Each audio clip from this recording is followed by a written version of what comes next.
Hi, I'm Julie Higgins. I'm Chief Officer, East Lancashire and Blackburn with Darwen Clinical Commissioning Groups.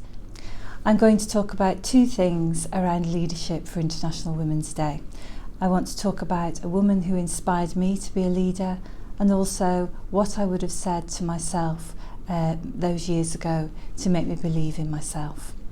My first point is a brilliant woman who inspired me to be a leader. She was the Deputy Director of Public Health when I was working in the Health Authority in quite a junior job. And she saw something in me that was different and that I had potential.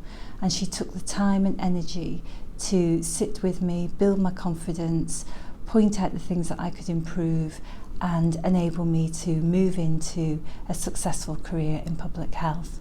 What I learned from her was that you can do this job, that you can make mistakes and it's okay, and that the real thing to be focused on is the difference that you can make to patients.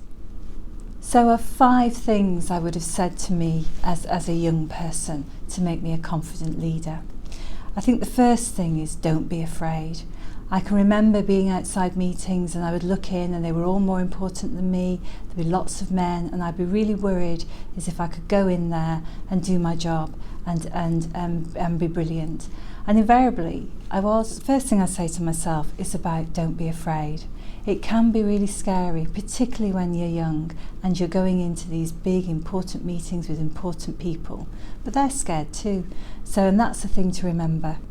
I think there's something about valuing the different perspective that you bring because you're young, because you're a woman. It's different to what they'll be thinking and they will listen to you. I think there's always something about having a clear vision for yourself, for the work that you're on and the difference you want to make for patients, and your passion will shine through and therefore you don't need to be afraid. I think the second point is hard work. Really have to work hard and have to be committed, and your passion needs to come through with this. There's no shortcuts. One thing I read a long time ago which has always stayed with me is you're not given power, you take it. And this is something related to earning your place by doing the work that's required and making a difference for patients. Linked to that though is being a lifetime learner, so being reflective and building on things.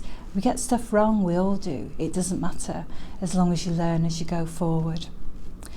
The third thing I think is about the difference you bring as a woman. I do know that I'm actually quite intuitive. I can see quite a long way into the future. When we're in meetings, I know I'm adding a different perspective, and I think that perspective is of value. And you find with that confidence that other people think that your perspective is of value. The fourth thing, which I think took me quite a long time to work out, is that you need a good work-life balance.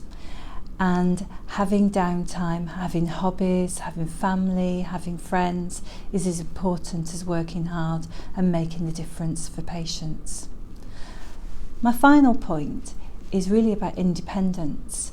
We as leaders have to make some decisions and choices that enable us to move forward. So you need to be in a supportive environment that allows you to make those choices. And in that, have somebody who is saying positive things to you. That could be family, that could be a friend. For me, it was a mentor. Having a mentor really can make a difference.